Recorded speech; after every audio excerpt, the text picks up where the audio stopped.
Good day all, thank you for joining us in this video. We are here today to unpack the new MAXHUB XCore Pro kit.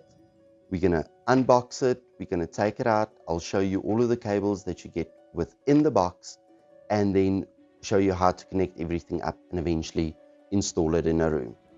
In the box you will find firstly the MAXHUB touch panel, which is this one right here, and then the very next one, which is the core of the solution, is the physical XCore kit. Both of these form the Pro solution for medium to large rooms, connection via Cat5e cable. If we start off with the TCP30T touch panel, if you open the box, you will see you've got a neat set of cables and you have a touch panel that is wrapped and secured. There's your touch panel. On the back of the touch panel there's two screws that needs to be loosened so that you can actually take off the cable management and you can then access the ports for the panel. In the cable management box,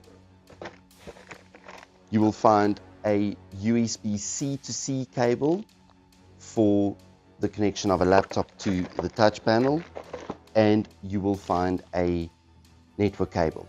Network cable is used to run touch panel to the PC, and the maximum length that you can run on a Cat5e cable for this solution is 50 meters.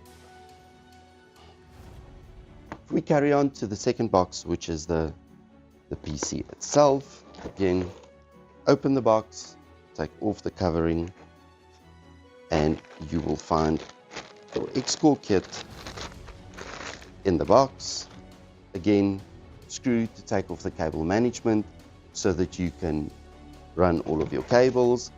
Remove some protective covering again, and you will find another set of cables. So once you open this box, you will then find one HDMI cable, second HDMI cable, various different power cords and mounting bracket, plus there is a power supply for your M-core.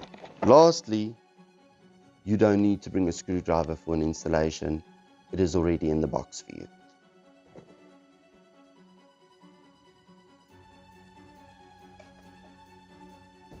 As you can see, I've got the touch panel, and all you do, take out one screw. Out of interest sake for everyone that's watching, most of the little screws have got Loctite on them, so when you turn them in, they are in permanent. For the plain and simple reason is no one likes to be losing screws or coming back later and finding that something is loose. As you can see, you've got the cover, slide it off, and on it you've got your ports. If we look at the ports, first port on this side is RJ45 to the PC, so back to your controller. Normal USB-A, which in essence can be used to charge your speakerphone and mic on the table. Ingest is USB-C. Your extra console, if you want to run a second one of these in a room, would run out from there.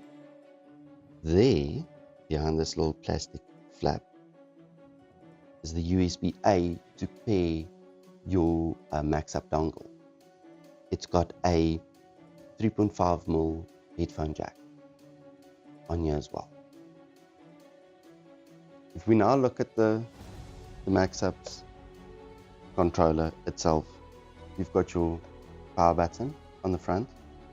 You turn it over, the mounting bracket that I showed you earlier, you mount that to the wall and the PC physically just clips in. Using the screwdriver provided again,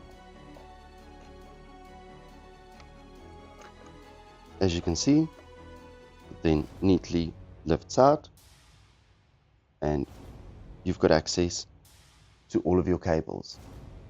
If we start from the one side, again, RJ45 that goes to the touch controller as it's labeled, LAN, your internet, got 4 USB ports, you've got 4 HDMI ports.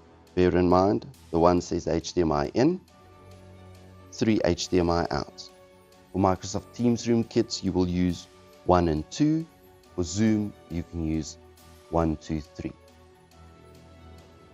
Fully installed kit would look as follows. You would run RJ45 cable, plug in on the one side,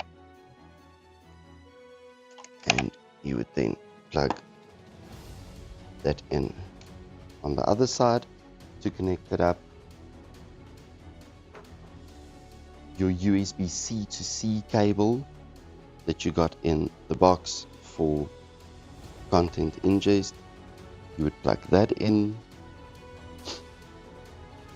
HDMI cables, please remember to remove plastic portions. That would go in. We would run a power cable that would plug in right there, and I just want to move this one for us there for a second. And when you include the optional dongle, the dongle to pair it to the system once the system is set up actually plugs in right there on the kit. All of this fully installed will end up having a look and feel with a cable management screwed back on, all neat on the boardroom table and behind the screen.